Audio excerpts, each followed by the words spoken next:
Hello my dudes, konnichiwa, and welcome back to the series. Welcome back to Minecolonies Shogun oh my god. Hello my dudes and welcome back to oh my god, no. Hello my dudes and welcome back to Shogun Minecolonies. We're here in all you know what, we'll go with it. So last episode we built the restaurant, it's pretty cool, and we built a farm with some fields. We had a guest, Daenestra, who helped us do some decorations around the restaurant and the farm, and yeah. Are they not here anymore? Where did they go? Oh, I think they're over by the restaurant. I think they're still waiting for their sushi to be delivered, but they're going to be waiting a while because we don't actually have a chef yet. Which brings us on to today's episode and the big problem we have on the colony. We don't have enough dudes, so this episode we're dedicating towards residences. Let's get to it. So yeah, the big problem we have around the colony right now is we've got too many jobs and not enough people to do them. We've kind of just been reassigning the same 4 dudes to different jobs as they kind of come up, but we're going to need to fix that. We're going to need to find a way to get more dudes into the colony. Now, just like in the Byzantine series, the Shogun pack offers some really cool ways to get residences into the colony, way better than other packs. So I'm going to grab the build tool, which I already have, amazing. And let's take a look at some of these options, because I want to plonk a residence right here next to our tavern. Oh, but first, let's get rid of these trees. Oh man, yeah, it always sucks to lose trees, but this is the location where we want to put our residence, and they had to go. So basically, yeah, residences work really cool in the Shogun style. They're kind of modular. What do I mean by that? Well, it's kind of like Legos. You piece them together like a jigsaw puzzle, and they make a nice big housing complex. They're located in fundamentals, I think, and they're called Machiya, whatever that is. And they come in 3 different flavors. So basically you pick an end piece, you mix up the middle with mains and mids, and then you put another end piece on the other end, and you have a complete apartment. Now we are going to need to make 1 residence block to get this going. And in fact, we're going to need a few residences, I think, because this thing has loads and loads and loads of spots for residences, so making a whole bunch of these is always going to be really helpful. Residence, and they're very simple to make. I think we can probably make a whole bunch of these. 1, 2, 3, 4, 5, 6, 7, 8, 9, 10. Yeah, and I reckon 10 is a safe place to start. Oops. So yeah, let me know what you thought about last episode. I've been thinking about getting more guests into this series. People from the Discord who are mods and things, who've done a lot of work for the community. Some of them are really cool guys, and it'd be cool to get them in here, so let me know what you think about getting some more guests on the colony. But here we go. We're going to start with Fundamentals, Machiya, and the End piece. You go to Residence, and you get 3 choices. What this means is you have the normal one, which is the triple extend, but what's really cool is it gives you the option to also include other buildings. So if you want your residence to also have an enchanter's hut or a courier, you can do that. Now we'll start with the normal one, the triple X end. And as you can see here, yeah, oh man, so even this comes with 2 houses inside it. That's pretty big. Now I want this to face the tavern. I want it to be long ways over here because we don't really have much space to build this residence along the avenue like this. But if we flip it 90 degrees, we can probably line it up with the road over here. Yeah, that looks pretty good. And we'll come away from the tavern a little bit because we're going to want to use as... Oh, yeah. So we're going to have to be very careful because I don't want to lose that tree over there. So we're going to flip this. We want the front to face the warehouse. There we go, that's much better. Line it up with the tavern, and we're going to lose a couple of leaves, but we do preserve most of the tree, and that's what we're going for. So we have a nice spot for our end piece. That's where we're going to begin. We'll press tick on this. Basically, yeah, the enchanter's hut and the courier's hut, they just change one of the buildings inside. There's no structural change to the building. They just get a different block inside, so that's pretty cool. Now we're going to press go on this, but obviously we have the problem that we can't really see where our next piece is. So placing down a main or a mid piece is going to be really hard unless we get our builder's goggles out. Now, have I got those on my pack? Yeah, I have. Amazing. So if we walk into the building... So there we go. With the builder's goggles on, we can now see an outline of what this thing is going to look like at level 5. Wow, that's insanely impressive. So this is the end piece. And we can kind of be as big as you want with this. This is the beauty of these apartment complexes. So we picked an end piece last time. Now we're going to go for, I think, let's go for a mid piece now. Residence. And we get a few options here. What's a Plex mid A? Let's turn it around and line it up first. So if we go to level 5, what we can do is we can line this up with the existing building that's here. There we go. That looks perfectly lined up at level 5. So what's the difference between a Plex mid A at level 5 and a Plex mid B at level 5? Oh, okay, so there's a bit of roof decoration up there. That looks pretty cool. What about Plex mid C? Okay, it comes out a little bit. That looks pretty cool. And Plex mid D. Oh, it's got like, well, I don't really know what the change is there. But it looks like they all fit with the end piece, and that's perfect. Now, just like the end piece, if you want to use a mid piece to add a cookery, a Fletcher's hut, a mechanic's hut, or a sifter's hut, you can click on those as well. And again, they're structurally exactly the same, it's just one of the huts inside is like a sifter's hut. And it's really cool for like hiding some of the buildings if you are low on space, or just don't like some of the existing buildings. I worried a bit because some of these buildings are very, very big, like much bigger than other styles. But when you have apartment complexes like this, they solve all of those problems. Being able to put loads and loads of houses in one small space, likewise having courier huts attached to so many of these other buildings, it really does mean that your space concerns are just not an issue because a lot of other buildings are, you know, trimmed down. But yeah, we'll go for this mid piece right there. Looks like it's the right position, so we'll press tick. And there we go. So that was the mid piece. Now let's take a look at the main. So the main comes with two options. You've got the triplex or the fourplex, and I'm not quite sure what the difference is between these two. Let's line up the triplex, which we know is correct. Like that. That looks pretty good there. Now the difference between the main and the mid is, well, it's much bigger. I don't think you even really need a main. I think you get away with just putting ends and mids if you really wanted to compact your buildings. But the cool thing about the main is it gets like a kind of fancy entrance, which I do like. So if this is the triplex, what does the fourplex look like? Okay, so I can't see any real difference apart from a very cool top of the roof. But fourplex suggests that there's more residences in here, so I think we're going to go for the fourplex. Now the builder's goggles have unloaded the other two pieces. The builder's goggles, they're great, but they are a bit buggy. Sometimes they take a little bit of effort and time to get to work. But if we bring this end piece now along over here, we should be able to match it up pretty well. So bring it forwards, bring it left a bit. Nope, wait, that's not correct. There we go. That looks like it matches up quite well. So we can press tick on this at level 1.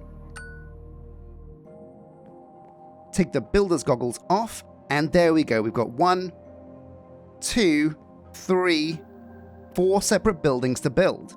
This is going to create for us an insane amount of housing. Like by default, each of these pieces comes with 2 residences. So that is, I think, 8 extra colonists at level 1. Bring it to level 2, and that's 16 extra colonists. And that's crazy. And obviously, yeah, just like all the other buildings, everything is pretty simple. A purple bed, so we'll need some red and some blue dye, but absolutely nothing crazy inside this building. So I'm going to go and grab all the bits we need to get this built, give it to our 2 builders who are now level 2, which is pretty good, and let's watch these guys in action. So the residences. Now it feels like I should have built houses a lot sooner, but the big problem with Minecolonies is, or the greatness of it, is all the buildings are so cool you always feel like you should have built them sooner. But this is going to create a tremendous amount of space. At level 1, this building complex alone should give us room for 8 new dudes.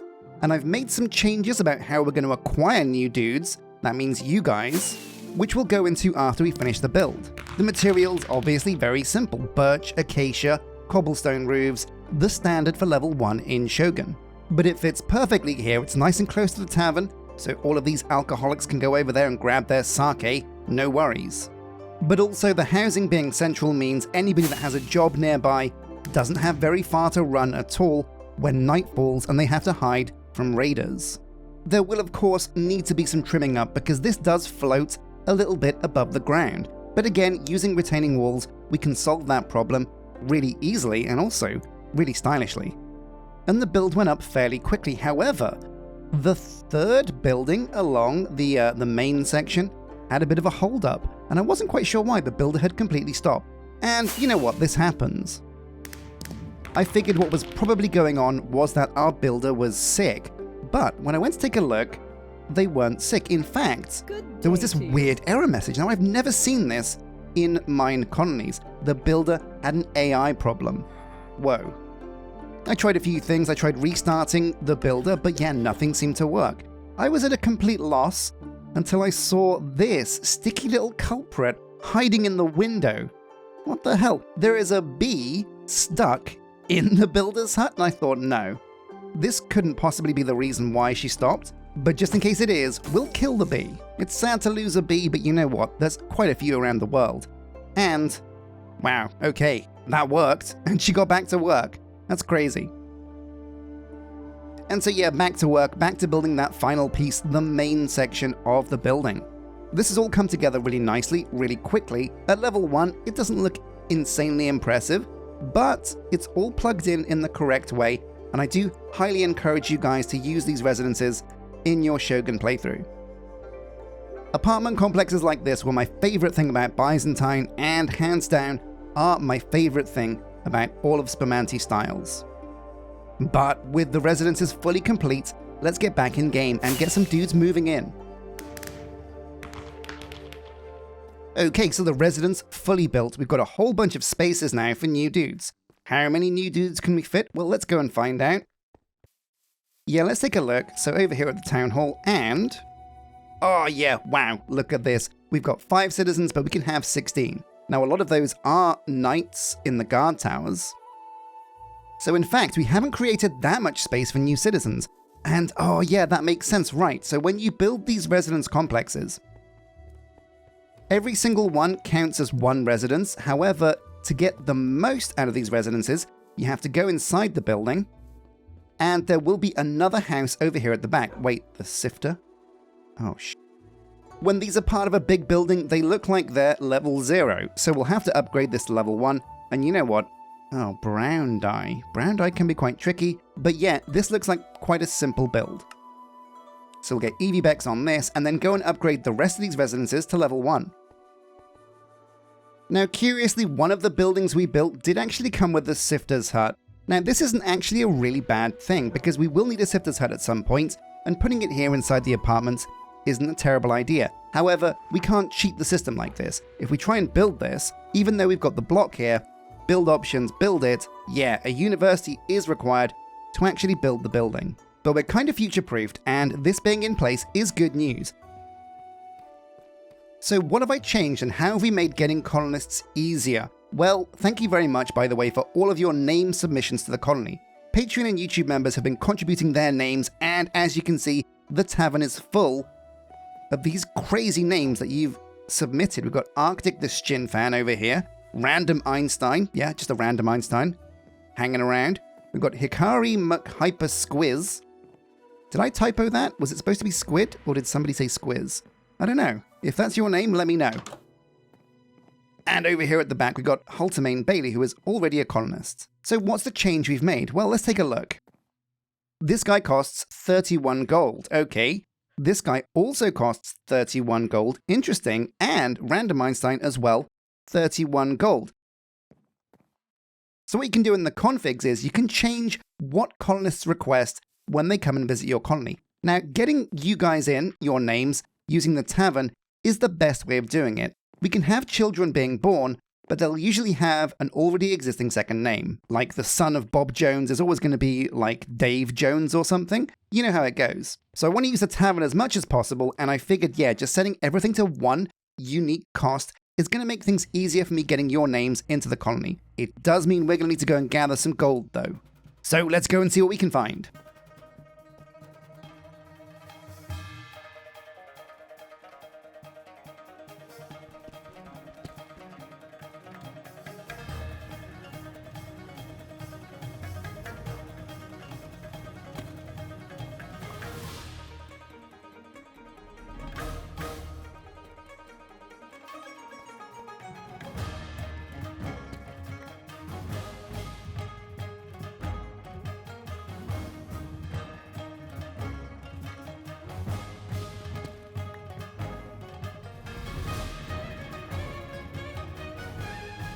So there we go, my dudes, a nice little profitable mining haul. We got ourselves a load of gold, some redstone, and some lapis. Both of those are going to come in very handy. And to replace some of the diamonds that our guest wasted on diamond tools. Oh my god. Yeah, we got some extra diamonds as well. That'll come in real handy. Obviously, we're going to use an ore hammer to get the most out of this gold ore.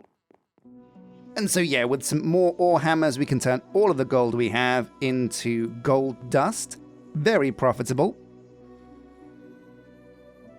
Get all of this smelted in our smeltery over here, and we can recruit all of the dudes we want. Ah, yeah, this is going to be good. So with this bounty of gold bars, let's recruit some dudes. Random Einstein, you're going to come in. Welcome to the crew. Your stats? Well, let's see. Yeah, they're pretty good. And we can get you in as maybe a new lumberjack. Who knows? Also over here, who's this in the garden? That's right, Squiz Hikari. You are getting into the colony as well. Boom! Oh man, so nice, so easy. And you know what? It became really frustrating. When I was coming over here to try and get your names into the colony, is that Dunmore Steel? Yep, welcome to the crew. I was coming over here and I was clicking on the dudes, and they always said like, oh, I need like 20 diamonds, 50 enchanted books, 9,000 divine orbs, 5 stones of Jordan. It was really, really dumb how I couldn't get your names into the colony because I couldn't afford them. This change has helped things a lot. All I need is gold, which is still reasonable. It's not too cheaty. It's a valuable resource, but it means we don't have to rely on babies, and I can get your colonist names into the crew. So we've been moving around our existing civilians into jobs because we didn't have enough civilians and we had way too many jobs. Now it's time to fix that. So we're going to start with couriers and make sure all of our couriers are fully employed.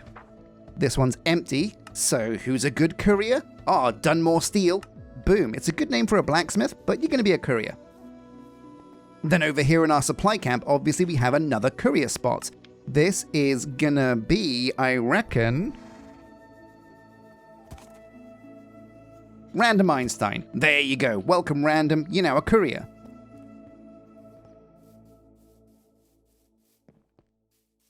Now, we moved our lumberjack over to be a farmer, and I'm sure they're doing some great farming over there. In fact, yep, looks like I can see that field pretty full of potatoes. And Bit's baby hard at work, but it does mean we have a spot for a forester. So, who's going to be a good lumberjack? Well, it's got to be Hikari Squiz. His stats aren't amazing, but you know what? That's fine. Congratulations on your new job, Hikari, and welcome to the colony. So with brown carpet and yellow beds in the warehouse, the builders should finish at least one of these buildings, and that means we can hire the last remaining job on the colony right now, and that is the chef over here at the restaurant. As you can see, Daenestra is still waiting for her sushi. Yeah, you're going to be waiting there a long time because there is no chef just yet. Now, the crop we're growing over at the farm is potatoes, and that's ideal because it means basically our restaurant chef can turn those into baked potatoes, and this is eaten up to residence level 4. So we're going to have a lot of mileage out of that. But there's also some other little tinkerings that you can do with the colonists. For example, over here at the builder's hut, there's a couple of things that the builder can do apart from build. They've got room at level 2 for 4 different recipes, and this is where things come in kind of cool. you're going to want to give your builders a couple of recipes to make it easier for them to build. For example, torches. So we're going to give them the recipe for torches, which is just sticks, the vanilla kind. Drag it over like that. And then we'll give them, I think, charcoal, because that's going to be more sustainable in the long run. To make torches. Boom! Yeah, amazing! Likewise, we're also going to want to give them a recipe to make wooden planks. Certainly acacia into acacia planks is a good one. Also probably birch, because these are two of the big things used at level 1 buildings. And there we go, that's 3 recipes taken up. We'll leave the 4th spot, but yeah, you got to remember that you're going to want to be crafting all kinds of things. Oh, it's Gen Endo. I've got some gold. Welcome to the crew. We've got Edison the Ronin as well. Welcome again. Oh man, it's so nice to be able to get all of your colonist names in super quick and super easily. But yeah, every single one of your dudes that's working, well, not every single one, but most of them will have things they can craft, and you want to be filling up these recipes whenever you can. Some of them you can't or don't want to change, like the lumberjack, for example. They will strip logs and turn different types of logs into woods. You kind of want to leave them to that. Oh yeah, hard at work on the acacia and birch. What a legend. But yeah, do check your colonists, do check the ones that are working, and do give them jobs where you can. So here we go, the last remaining job to be filled in our colony right now. We've got plenty of dudes to choose from. Well, we've got 2, but you know what, that's fine. And it looks like Gen Endo has, ooh, yeah, maybe better stats, maybe not. Like, it's tricky to say, but we'll go with Gen Endo. She'll level up in the job anyway. Get her over here. And boom, oh man, so this is our Japanese chef. Looking amazing, very cool. And you know what, my dudes, I reckon we're about done. I'm gonna have a sake with Kaito and Barrel Dog over here. Oh, delicious. Anyway, Kaito, do you have a haiku perhaps to perhaps compliment our new residences? Brick stack, wood frames rise, silent beams in morning light. Home takes shape inside. Oh, as always, this man is a master of the haiku. That is truly moving, my friend. Anyway, a massive thank you for watching. What I think I'm going to do is try and neaten things up and build some more roads and retaining walls, because at the moment the colony does need a bit of TLC in terms of just getting things looking right. Next episode is going to be a big one because we're really going to have to confront building the university. It's a really important building, one of the most important buildings, definitely the most important building to have at a high level. So next episode we're going to confront that and get it built. But until next time, from me, from Kaito, and from Barrel Dog, take care.